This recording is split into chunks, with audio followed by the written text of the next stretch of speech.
I've been sort of thinking a lot about how the pandemic is really accentuating our concept of identity. And I mean that in the plural sense. Because while the pandemic has been a huge disruption to the society and to our economy, it's also obviously been a huge disruption to individuals, right? Many of us are questioning who we are, why we do the things we do, what motivates us to do the things we do. This is partly a result from being locked down or unemployed or otherwise displaced from the pre-pandemic society.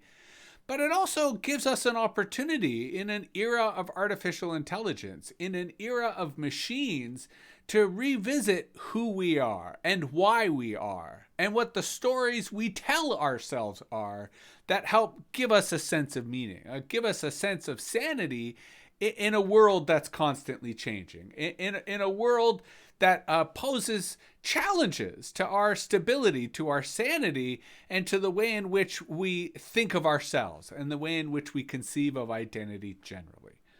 But at the same time, I think there is a real tribal expression of identity in this pandemic. We've seen it with conspiracy theorists, QAnon people who, even though we jest that they're playing a game, really what they've built is a community, a sense of belonging, a sense of identity that defies or attempts to defy the pandemic and attempts to defy reality as we know it. But same with anti-maskers. Same with a lot of the people who, whether very diligently have educated themselves as to the science and dynamics of this pandemic, or people who are so in denial that they're indulging in the types of identity and community that attempt to refute the pandemic, that, attempt to create alternative narratives as to what is happening in our world right now. And so it gets me thinking about how pandemic has I think not only changed our notion of identity, but has increased flexibility into that identity and plurality into that identity, in the sense that it's allowing us to express ourselves in multiple identities online. Here on Twitch, we joke about having alt accounts as, different ways of streaming, different ways of participating, engaging, and presenting yourself. But I think that's true of the digital world in general, that it affords us a greater flexibility. It affords us a greater diversity in how we express our identity. And I think the pandemic is encouraging and amplifying and really fueling that effect. But I'm sort of changing. I mean, traditionally our first segment is a kind of headline, and we are doing it as a headline today. But I'm also editorializing a bit, in the sense that I'm using this first segment as a way to frame the rest of the show and frame the way in which we think of the show, because we're doing things a little differently today, partly because I've got an event this afternoon, and last night we were really tired from doing snow removal. But I want to take a much more relaxed and fluid approach to the show today, if only for my own sanity and sense of identity. And that's why I'm framing this in a meta view today in terms of how we think of identity. But without further ado, the headline I did want to explore today is what's currently happening in Israel's ultra-Orthodox communities, which are very active. I mean, for non-Jews to understand the relationship between ultra-Orthodox Jews and kind of other Jews is really one of a time capsule, right? Ultra-Orthodox Jews kind of decided that the peak of Jewish civilization happened in Eastern Europe about 200 years ago, and they're still maintaining the dress, the culture, the norms, the attitudes of that period. And so while it keeps them kind of locked in time, it also makes it difficult for them to adapt to contemporary challenges. And of course, the pandemic is one hell of a contemporary challenge. And the ultra-Orthodox communities have really resisted a lot of the pandemic protocols. The social distancing, the wearing a mask, not gathering in great numbers. And to put it bluntly, ultra-Orthodox communities, in particular in Israel, but also in North America, they've become super spreader communities, right? They're doing exactly the things that epidemiologists are encouraging us not to do, in terms of be in confined spaces, in large crowds, without masks. And it is creating a very lethal, a very fatal situation, in which, in this case, New York Times is reporting that even though the ultra-Orthodox only represent 12.5% of Israel's population, they represent 28% of those infections. And that is a huge ratio, but it also speaks to the way in which their defiance of protocols is exacerbating the pandemic in Israel and really putting people at risk. And it really is because it's contrary to their identity. It's contrary to their culture. And that's what makes it so difficult for them as a community to rally around the necessary pandemic precautions. And again, the way in which healthcare, because it's so communal in ultra-Orthodox communities, they're not isolating patients the way we are. They're supporting patients. And there's a part of me that respects that. There's a part of me that thinks the way in which we are isolating people who are suffering here in North America and in Europe is barbaric. That it's allowing people, it's permitting people to die in a very horrible, a very lonely way. And so it's interesting, on the one hand that the ultra-Orthodox are resisting that, but it comes with great consequence. And that's where the headline of this article is, how many more funerals will come out of this one? That with each funeral they stage, it's a super spreader event.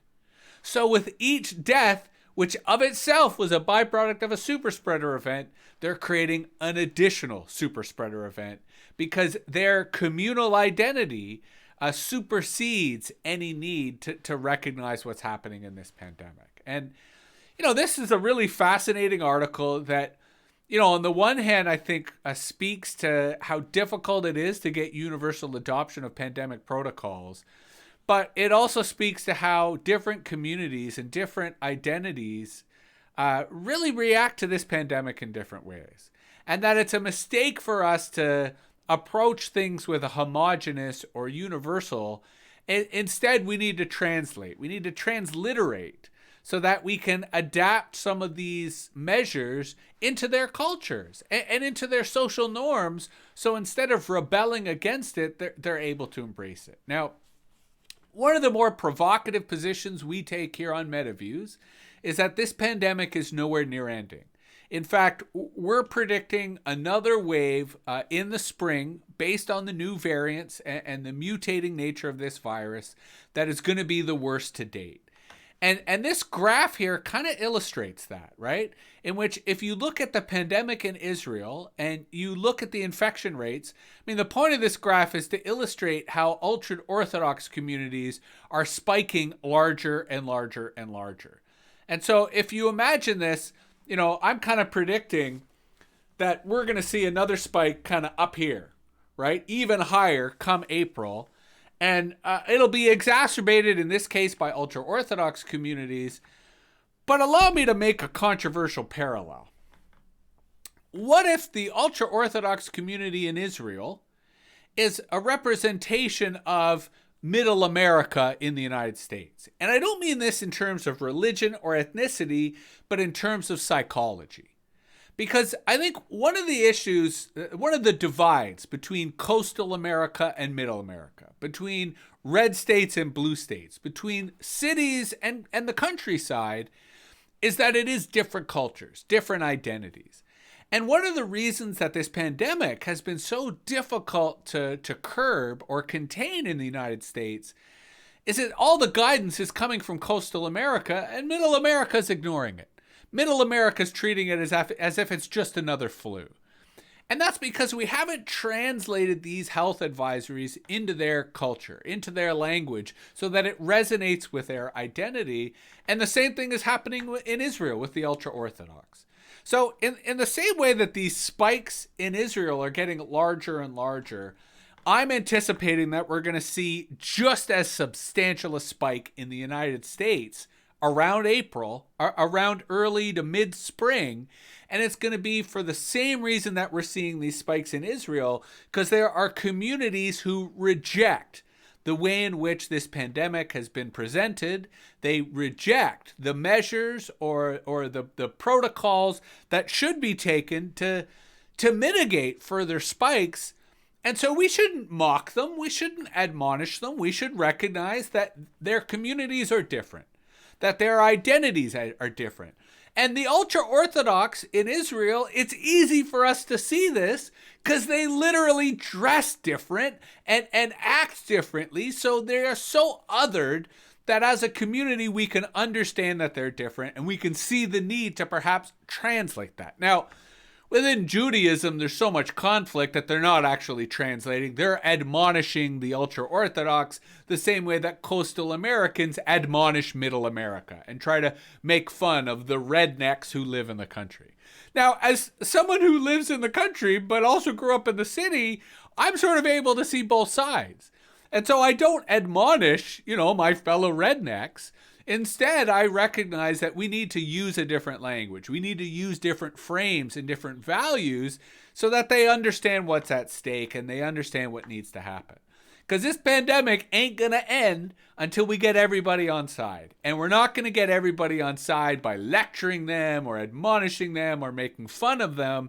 Instead, we need to speak their language. We need to find ways in which we can communicate with them so that they understand the threat, they understand the risks, and they're motivated to take whatever measures that they feel are necessary or that will ultimately work so that we can finally end this pandemic and contain or at least mitigate the impact of this particular coronavirus.